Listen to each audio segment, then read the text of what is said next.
0 to $10,000. Investing for beginners made stupid simple. You will never regret watching it to the end. Please don't forget to subscribe, like and share this video. Feel stuck financially? Here's how to grow your money safely. 1.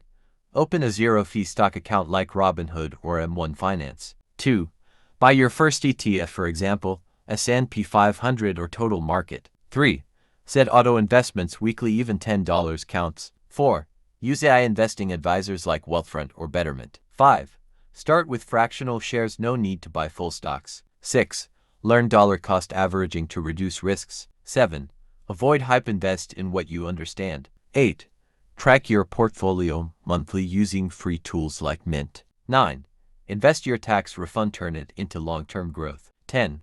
Follow just one smart investing YouTuber, avoid overwhelm. Your future self is begging you to start today. Will you listen? Found this helpful? Like, share, but don't forget to subscribe to this channel for immediate updates.